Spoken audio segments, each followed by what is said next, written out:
Angling is defined as an art. It is more than that.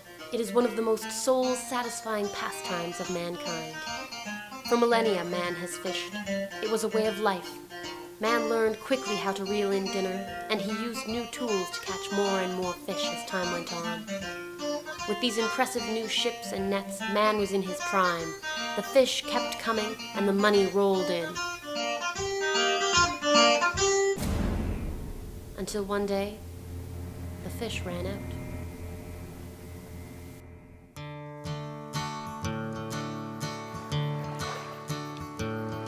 How still lies the bay in the light western airs, which blow from the crimson horizon.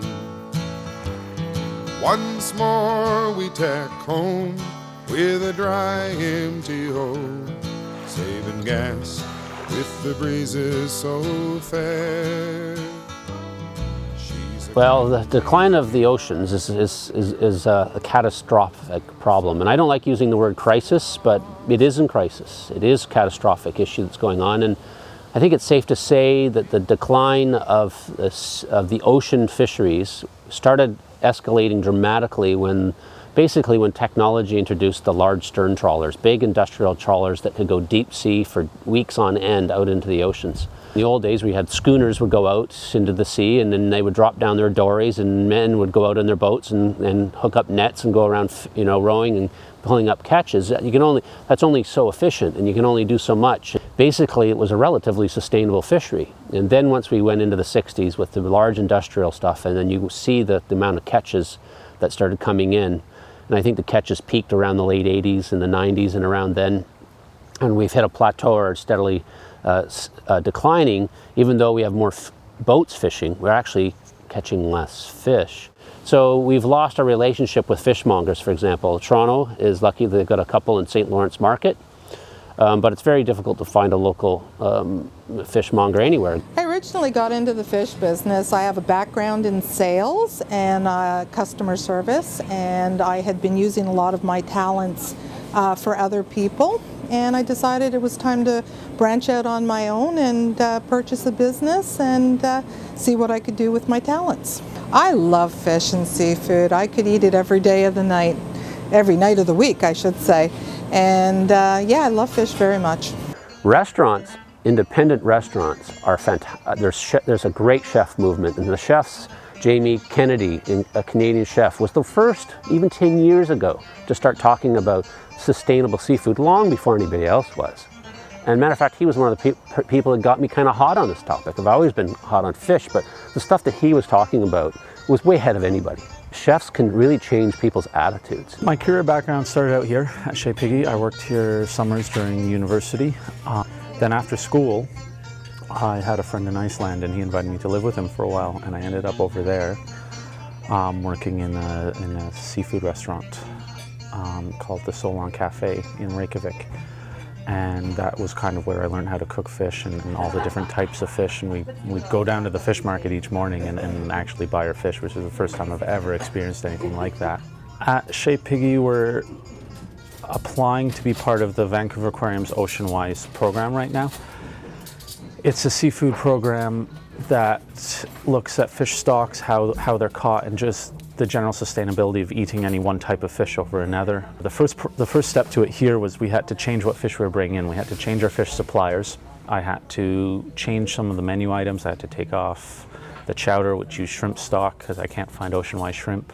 What are the top 3 do not eat species? I wouldn't eat prawns, large prawns, just because of the environmental degradation that comes from that. Just because there's a $10 shrimp ring at the grocery store doesn't mean that you should buy it, because inherently, why is it $10? When I was growing up, it used to be $10 for 5 shrimp. So now and that's when I was a kid. When you went out to a restaurant, that was an expensive thing to have. But with industrial aquaculture, the prices have gone way down, but we've destroyed the wild shrimp as well, and the area, but we've also lowered the quality, and we've lowered the health of that food. And shrimp shouldn't be looked at as a candy that you pop in your mouth at every party, every wine and cheese you go to, everyone's got a shrimp ring. Large-scale farm salmon, definitely not. The large-scale aquaculture industry for salmon is absolutely destroying lots of environments. It's not a healthy fish. It actually violates the laws of nature. People think farm salmon was so great for so long, and the problems that they're having now with sea lice, with these dead zones, the antibiotics that they're pumping into oceans and stuff like that. Atlantic farm salmon is a massively unhealthy choice to make. Nutritionally, it's not nearly as good as wild salmon. They're dyeing the flesh. They come out white without the dye that they put in it. I mean, it's not something that anyone should be eating or buying, for that matter. Every time you go out to a restaurant, there's always salmon offered. Why is that? When there's all sorts of other great fish. If you're going to eat fish, why isn't Lake Erie perch on there? Lake Erie pickerel, that's amazing fish. You eat pickerel and you eat Lake Erie perch, it sells itself. It's like candy when it's fresh. We're so used to being told that these big, mealy, red salmon fish, which I love, don't get me wrong. I absolutely love wild salmon. It's one of my favorite foods, but I wouldn't expect to eat it every day or every week. That's just inherently not possible. So we still serve salmon, but we just do it seasonally, and we do it with salmon that has the ocean-wise rate. The obsession with society, including our restaurants, with serving predator top of the food chain fish. And when you do that, you're basically consuming all sorts of resources with that fish, because the amount of fish that it's eaten and the resources, it's not saying we shouldn't have luxury fish like that, but it's called, the solution to consumers is called eating down the food chain. And I eat sardines. Those are the solutions. Eating smaller, less luxurious, sexy fish is another thing. And not eating large-scale aquaculture salmon is a huge choice that everyone should be making. Another important one is reestablishing small fishmongers and fresh markets where people know their product, where they know where it's coming from, they know the suppliers. I think as a small fish and seafood store, we can make an impact on the sustainability of fish. We are forcing our suppliers to look into different avenues to supply us with what we want for sustainable fish. Even a small store like us can have an impact on our oceans and on our world. People respond emotionally when they see something happening, and if we could have bluefin tuna, in a zoo maybe, where they could see how beautiful they are or something like that. I'm not trying to say zoos are the answer. What I'm saying is people can see them, and the unfortunate part about oceans and water is there's a thin veneer there that blocks your view. You can't see what's really going on. So when you see forests being deforested or like massive, large-scale clear cuts, people react because they see it. You can't hide it. Whereas that same sort of stuff is going on under the oceans, but perhaps even worse, so people don't see it.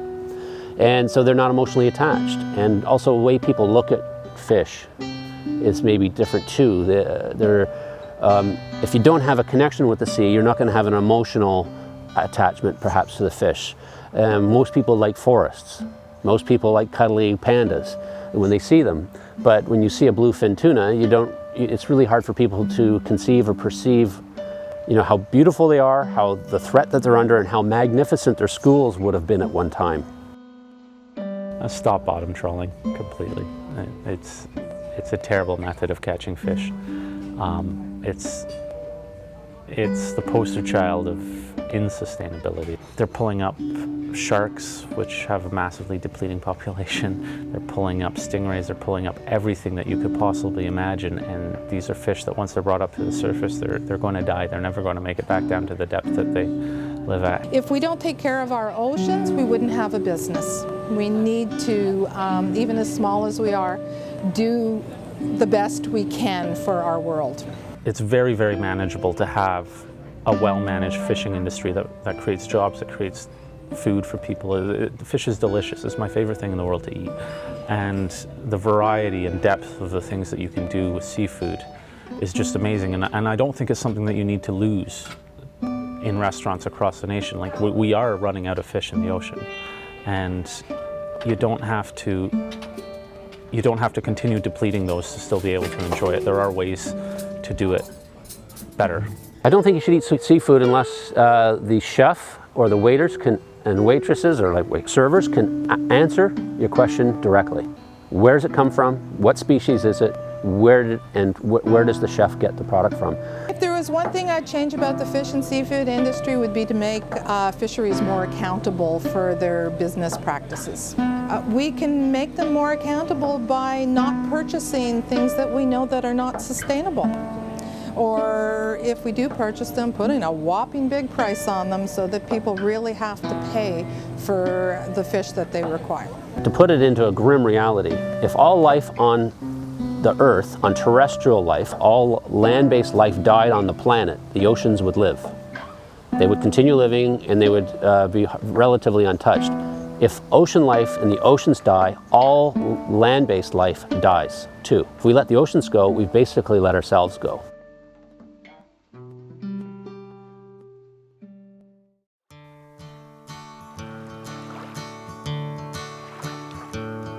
How still lies the bay in the light western airs, which blow from the crimson horizon.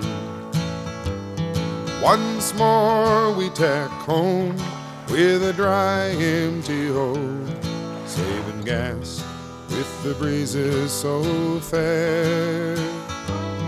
She's a kindly Cape Islander, old but still sound, but so lost in the long lighter's shadow. Make and break and make do, but the fish are so few that she won't be replaced should she founder.